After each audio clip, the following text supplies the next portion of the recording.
부산 사상 출신 장재원 의원입니다. 부총리님, 저 기사 한번 보시죠. 성북구 내모녀가 언제 죽었는지도 모르게 숨진 채 발견됐습니다. 유서에는 힘들다, 하나님 곁으로 간다, 딸이 세대 주고 2년 넘게 월세로 살았다고 합니다.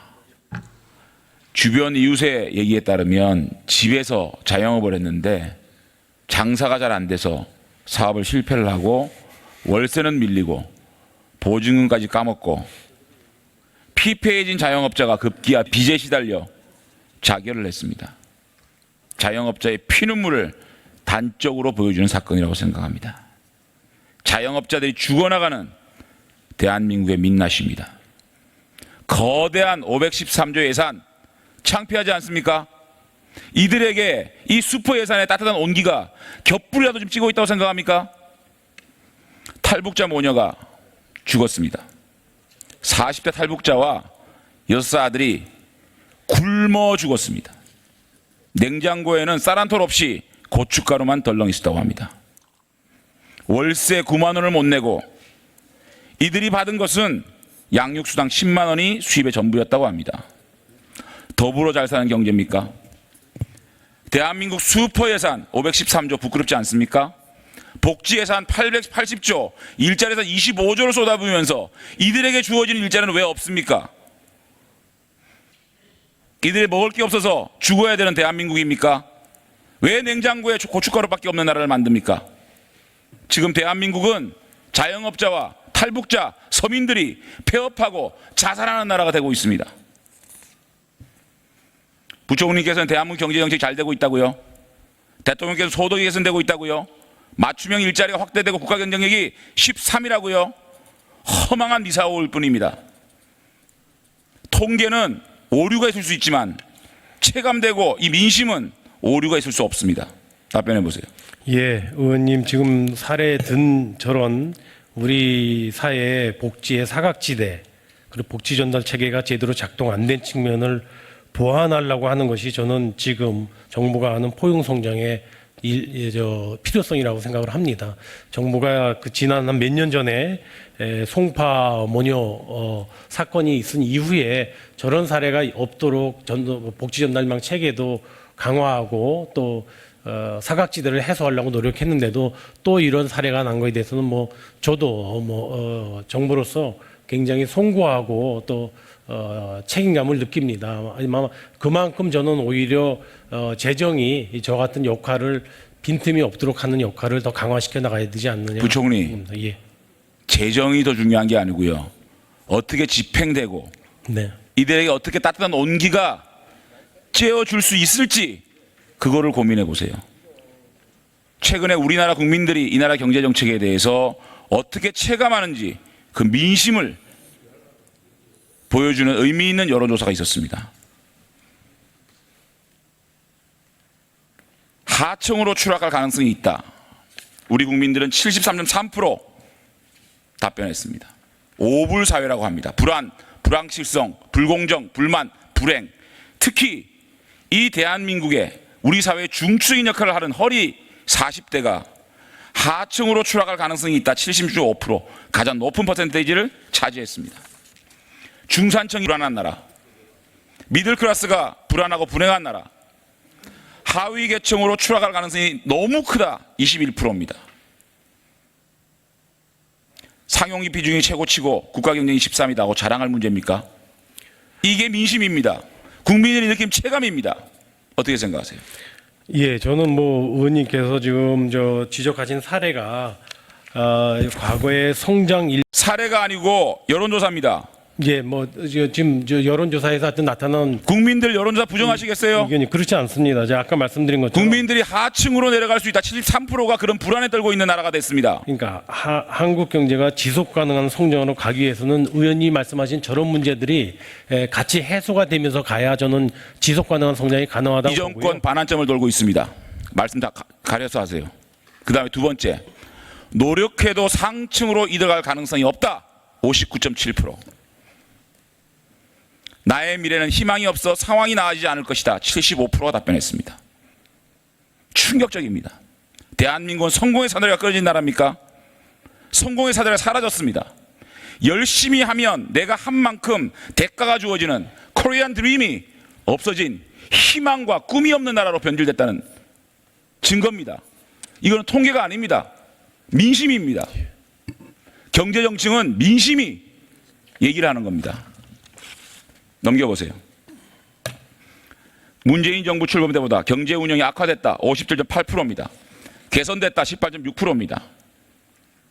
살림살이 변화가 나아진 게 없다. 25.9%. 대체로 나아지지 않았다. 52.2%의 국민들이 내 삶이 나아지지 않았다. 변화도 없었다. 나아진 게 없다는 국민들이 80% 이상을 차지하고 있습니다. 월 평균 수입 변화 없다. 줄어든다. 80%를 차지하고 있습니다. 이게 민심입니다. 여러분들이 아무리 좋은 미사오구와 통계를 들이대도 우리 국민들의 체감은 지금 힘들다. 문정부 출범 이후에 나아진 게 없다. 살림살이가 변하지 않았다. 평균 수입 줄어들었다. 이렇게 답변하고 있는 겁니다. 우리 국민들이. 그래서 넘겨보세요. 문재인 정부의 경제정책 C학점 이하가 71%입니다. F학점이 29.4%, D학점이 17%, C학점이 24%, A학점은 8%의 국민들이 A학점이라고 얘기했습니다. 부총리님, 아무리 부총리께서 경제정책이 올바른 방향으로 가고 있다고 하지만 우리 국민들은 이 정부의 경제정책에 대한 학점을 C학점으로 주고 있습니다. F학점이 30%에 대한민국의 3분의 1이 F학점이라고 얘기하고 있는 겁니다. 여기에 대해서 뭐라고 답변하시겠습니까? 민심입니다. 예, 의원님 지금 의원님께서 말씀 주신 내용 중에 제가 보기에 경제 정책의 방향하고 지금 경제 성과하고는 저는 조금 다른 차원에서 얘기해야 될 것 같고요. 방향이 좋은데 성과가 안 좋습니까? 무슨 그런 궤변이 있습니까? 민심은 겸허하게 받아들이세요. 예, 의원님. 이게 무슨 뭐 경제학자가 만든 겁니까? 야당이 얘기하는 통계입니까? 국민들이 답변하고 있는 겁니다, 지금. 그러니까, 거기에 대해서 겸허하게 답변하세요. 예, 의원님 지금 말씀 주신 대로 국민 설문조사를 가지고 나온 거에 대해서 지금 경제정책의 뭐 성장률이 아무래도 2%로 왔다 갔다 하다 보니까 경제정책의 어떤 성과에 대해서는 국민들께서 저는 뭐 만족스럽지 않을 거로 생각이 됩니다. 그런 분야에 대해서는 저도 책임감을 느끼고요. 그러나 5년간 또는 10년간 가려고 하는 정책의 방향과 관련돼서는 오히려 의원님께 보여주신 저 설문조사가 지금과 같이 장기적으로 지속가능한 성장하려면 저분들과의 그 소득 격차라든가 양극화를 해소해 가면서 가는 것이 정책 방향으로서는 더 설득력이 이 있지 방송을 않습니까? 보고 있는 우리 국민들이 C학점 이하다, F학점이라고 얘기하고 있는데 부총리는 잘하고 있다. 제대로 된 방향으로 가고 있다고 말씀하시죠. 아니요, 문정부 출범 때보다 경제 운영이 악화되고 있다가 60%입니다. 그러니까 경제 정책 왜 그렇게 느낄까요? 의원님, 그 느낌에 대해서, 그 체감에 대해서 제가 지금 무슨 경제학자들이 얘기하는 통계를 얘기하고 있습니까? 국민들이 느낀 체감을 얘기하는 겁니다.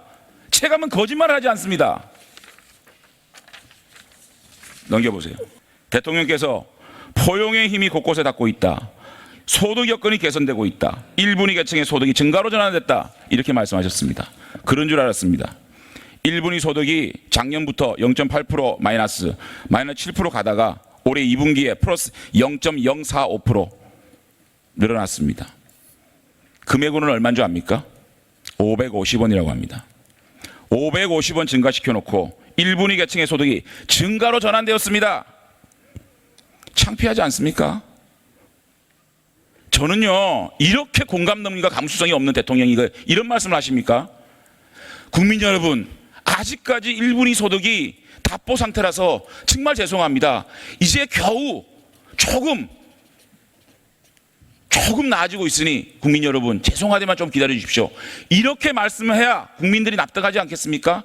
공감하지 않겠습니까? 어떻게 550원 증가되었다고 소득 여건이 개선되고 있다. 1분위 계층의 소득이 증가로 전환됐다. 포용의 힘이 곳곳에 닿고 있다. 이런 말씀을 하십니까? 부총리, 창피하지 않습니까? 근로소득은 15.3% 계속 감소하고 있고요. 예, 의원님. 국민이 공감할 수 있는 말씀을 해주세요. 체감할 수 있는 말씀을 해주세요. 의원님, 저기서는 표에 나와 있는 것처럼 이제까지 계속 떨어졌던 1분위 소득이 증가로 전환되고 있다는 마침 그 3분기에서 나왔던 그 내용을 갖고 말씀을 드린 겁니다. 그러니까 말을 이렇게 하면 안 된다고요. 국민 여러분, 이제 겨우 0.04%, 겨우 550원 정도 증가됐습니다. 국민 여러분 조금만 기다려 주십시오. 이렇게 말해야 공감이 되는 거 아니겠어요? 전환되고 있습니다. 포용의 힘이 곳곳을 참 과장을 해도요 적당히 해야 됩니다. 넘겨보세요.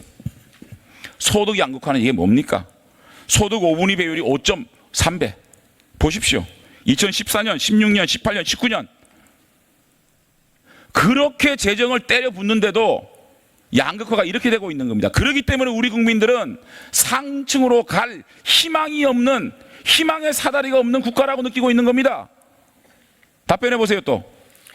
예, 의원님 지금 뭐 또 그러기 때문에 재정을 더 부여야 돼요? 아닙니다. 제가 다시 한번 말씀을 드립니다. 5분위 소득 양극화가 최근에 들어와서 지금 표에 나타난 것처럼 다소 악화되는 게 사실입니다. 경기가 어렵고 고령화가 진행이 되면서 양극화의 격차가 조금 높아진 건 맞는데요. 대신 저 소득 양극화가 높아진 거에 대해서 저걸 줄여나가는 노력을 해야 되지 않겠습니까? 저는 그것을 일자리를 통해서 하는 게 한 방안이 있고 필요하다면은 정부가 소득 재분배를 개선하려는 노력을 통해서도 격차를 줄여나갈 수 있지 않겠습니까? 같은 노력을 저는 정부나 민간이 같이 해나가고 있다고 생각합니다. 그리고 저 정부 그렇게 잘하시는데 어떻게 이 정부가 들어서 이렇게 급격하게 올라가죠? 잘하고 계신데? 의원님 아까 말씀드린 것처럼 경기가 지금 하강 국면에 있는 데다가 경기가 하강 국면에 있는 게 누구 책임입니까? 이 정부 책임 아닙니까? 그러니까 그거에 대해서는 정부가 엄중하게 생각하고 있고 그러니까 엄중하게 책임지라는 얘기예요. 자, 신규 벤처 투자가 사상 최대치인 3조 4천억에 달했고 올해도 4조 원에 이를 것으로 예상합니다. 신설 법인 수도 지난해 10만 개를 돌파했습니다. 파산 법인 한번 보십시오. 이게 뭐 법원 행정처에서 나오는 게 거짓말은 아니겠죠. 파산은 이렇게 하는데 벤처 투자에 4조를 투자하고 있고 신설 법인 수도 10만 개 넘고 있다. 이렇게 말씀하세요. 파산되는 기업은 괜찮고 한쪽에서는 막 파산하는데 한쪽에서는 신설 기업 만들면 됩니까? 아니요, 의원님. 지금 저기 시정연설하는 내용이 지금 틀리다고 생각하시는가요? 틀리다고 생각합니다. 저는 그렇지 않습니다. 말씀해 팩트를 말씀해 보세요. 아니요, 지금 저는 팩트를 얘기하고 있는 겁니다. 그러니까 말씀해 지금 보세요. 신규 벤처 투자 사상 최고입니다. 신설 법인 수 이제 역대 최고입니다. 그런 측면에서 대통령께서 그러니까 보고 싶은 건 보고 말하고 싶은 건 말하는 겁니다. 이 그늘에 대해서는 왜 안 들어보시냐고요. 의원님 시정연설을 하면서 빚과 금리가 물론 균형되게 하면 좋겠지만은 대통령께서는 메시지를 전하면서 경제를 갖다가 무슨 CF 찍어요? 시정연설이? 아니요. 자랑만 합니까? 기업이요 빚을 갚을 능력이 5년 내에 최악입니다. 좀비 기업이 100곳 중에 14곳이고요. 1년 만에 120곳이 늘어나서 대출이 108조에 육박하고 있고요. 단기 수익이 제로 이하인 기업의 비중이 38.6%입니다. 그런데 국가 경쟁력이 13이다. 13이겠죠. 그런데 지금 단기 수익이 제로 이하인 기업의 비중이 38.6%입니다. 이 현실에 대해서 여러분들 직시해야 됩니다. 왜 우리 국민들이 제가 보여드린 그 여론조사가 나왔는지 이 그늘이 얼마나 크길래